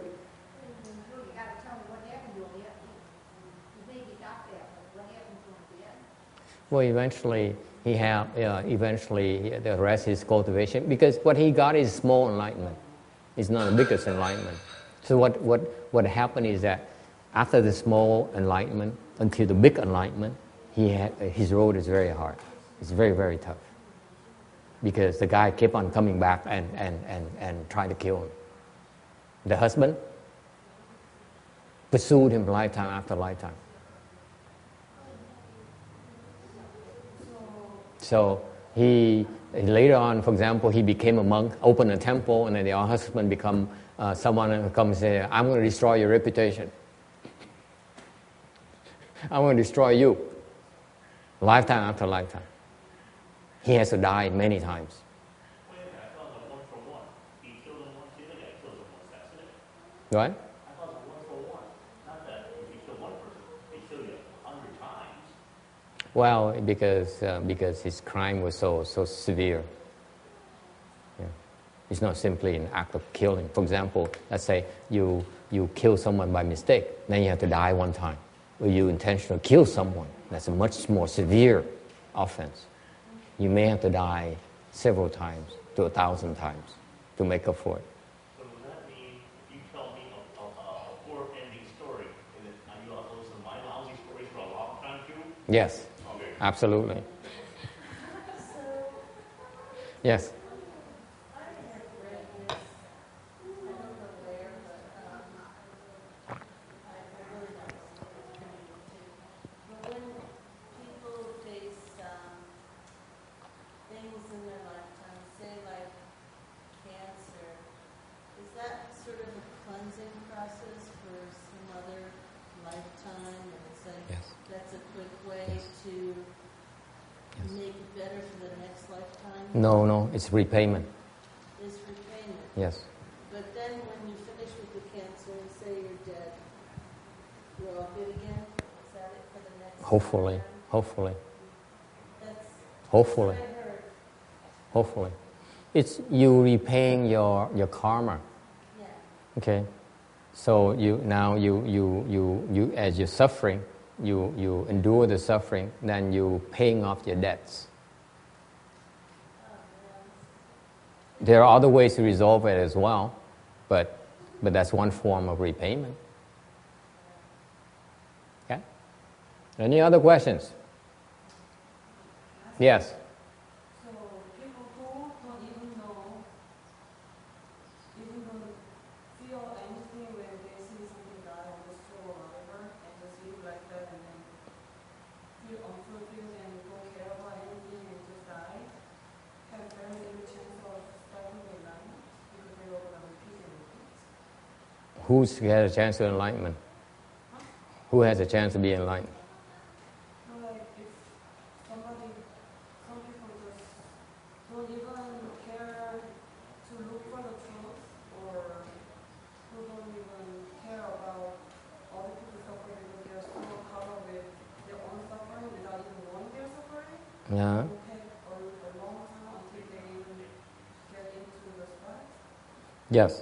what happened is that this in the story I forgot to stress to you is that the normal person would look at the monk, that monk as a bad monk, and says, you are an evil person, okay, we don't want you anymore, right?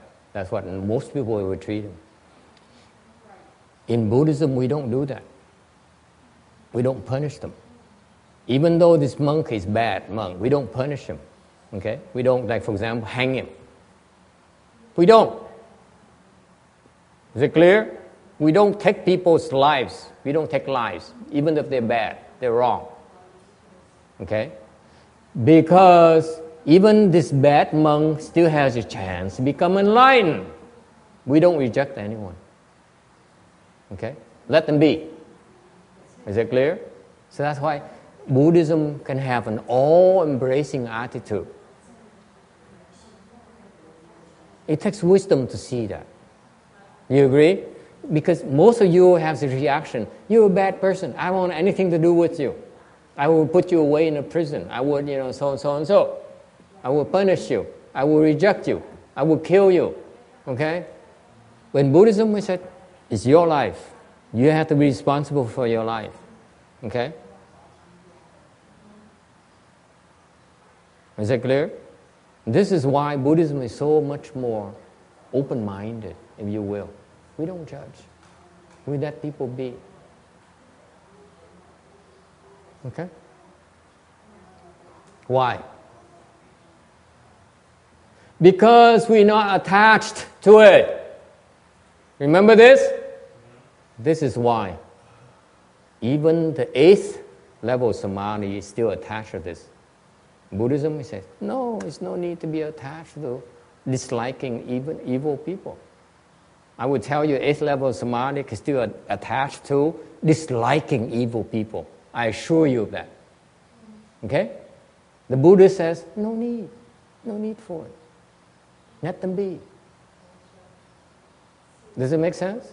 That's why.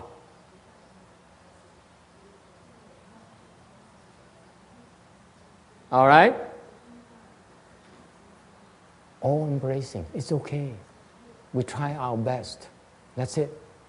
People may not appreciate it. It's okay too. But you know what? In your heart, you know you try your best. That's what matters. Then you're at peace. You may sleep only 2 hours a night, but you still feel at peace. Right? You don't depend on her liking you. What does she know? Huh? Right? What does she know? She thinks she knows a lot. And what does she know about you? Of course, not much. Right? What's in your heart is what only you know. You know yourself that I've tried my best. I'm a decent person. Okay? That's good enough.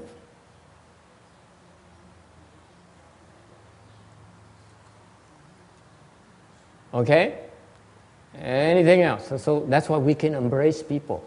Because we accept people who they are. They don't have to be like us. Okay? We accept that we're different. And we still respect them. That's the Buddhist attitude. Okay? We don't judge them. Even though they're so wrong, we don't judge them. You say, okay, you're confused right now. Okay? It's okay. I hope someday you get out of it. All right? You're at peace with everyone.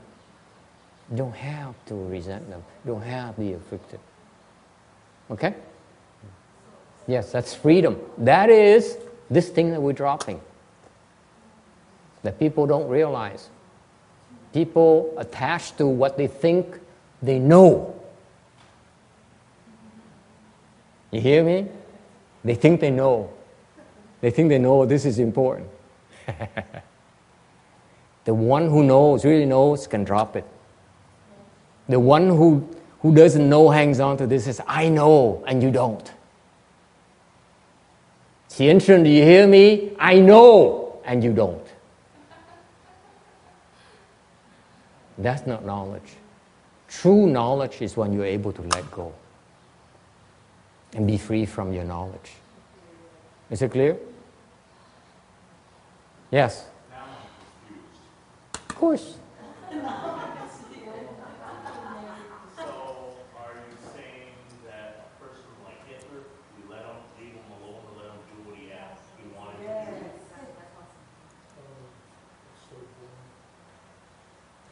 do? Question? And he's going to have to ask a hard question before I am trying to finish. When I just have one more minute left, he has to ask this kind of question. I want to hang you on 302 now.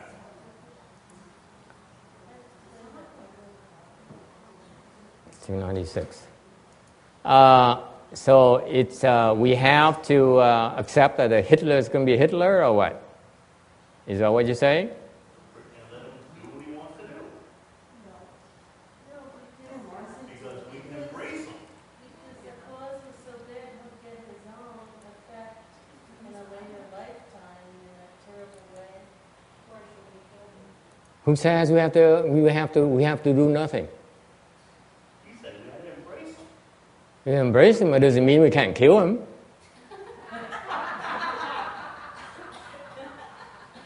Thank you, wise one. What you do is that you put some poison here on a cloth pin, and you will embrace him. That's all embracing. Like a little bad karma on my part. Yes. But then what? You fall, yeah. But in doing that bad karma, you're saving hundreds, you're saving millions of people.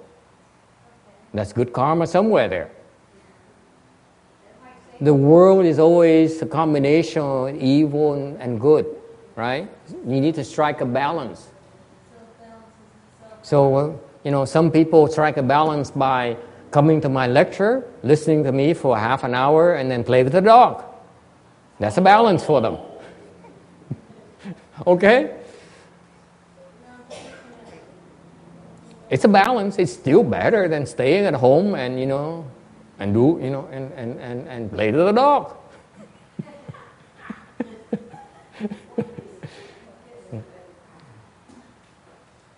It's nothing absolute. We each have to do things that we feel is proper for us. Okay? Some people might decide that they embrace, they ignore. Some people want to say, I'm going to kill this guy because he's bad for humanity. Okay? Some people say, maybe it's happening because there's a reason. It's those people, that are repaying the debts. Yes? Any questions?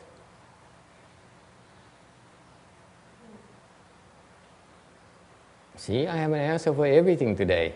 Are we getting a slide 302? 302? Okay, we insist on slide 302. 302. There you go, 302. Now can we go? But you haven't explained it. You have to come back. Trust me, folks. You think I was kidding? For you to hear this sentence here, to see this sentence here, it's incredible. You will become enlightened for seeing this sentence. So I close out the story by telling you the story about the bad monk. He became enlightened because he planted the seeds for enlightenment, remember? This is your seed for that, for seeing this. It will germinate one of these days. When you become enlightened, remember the Master. Come and save me. Right, Joseph? Come and save the Master. Pull me out of the house. Okay? All right? All right. So this is by the way, is my attitude about talking Dharma. It's a sharing process. I have no agenda. I go along this because there's nothing else that stops me. If they stop me, then I will try to resolve clarify things for them. Okay? And that's how I hope you learn to listen to the Dharma as well. There's no agenda. Just let go. Let go. There's no Dharma here. Is it clear? Yes.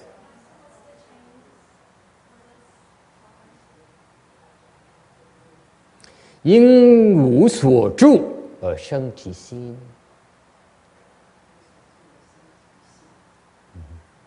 This is very, very important. Okay? You should have the attitude,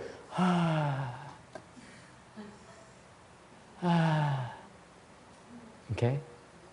This is a wonderful, wonderful gift, trust me. Okay? Including for Charlie. Charlie may not be able to understand what we're talking about, but he plants a seed for that in his consciousness.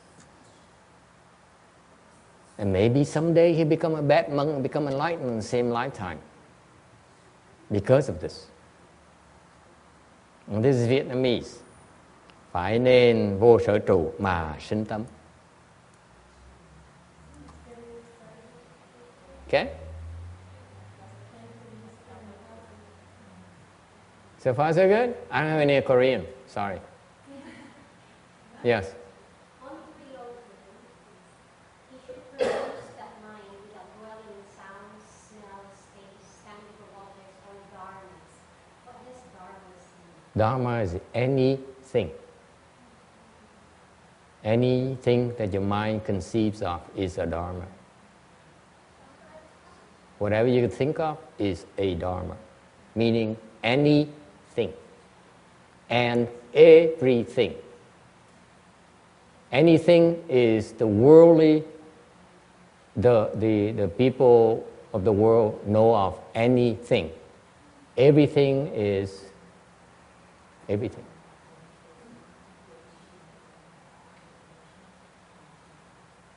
因无所住而生其心 Very important. Okay? 好不好? This is very, Wu Jing, this is worth all the marbles you have. All the money she has.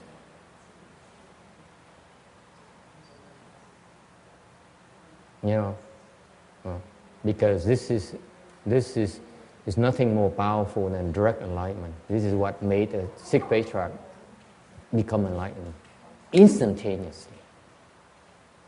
And you have to hear this many, many times. Many, many times. Okay? You have to hear this repeatedly. All right? Okay, we stop here today. Thank you all for coming. Okay? And thank you, Peter, for coming. I'm highly inspired by him. That's why I told you that fantastic monk story I've been saving for a rainy day. And finally, like this big bottle of wine you've been saving for special occasion, I finally sprung it out today. Thank you, thank you. See, my father was a winemaker in the old country. We both appreciate good wine. All right, thank you. Okay, now our tradition, we do what is called transference. We give away the goodness we created so far to everyone else. This is our tradition. You don't have to do it. You can keep it for yourself. You don't have to bow, don't do anything. We're very open-minded. You do as you please. You don't force people to do anything. May these merits and virtues adorn the Buddha's Pure Land, repaying the four kinds of kindness above, aiding a threefold path below.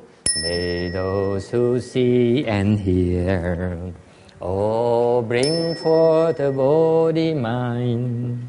And when this retribution body is done, be all born in land of utmost bliss.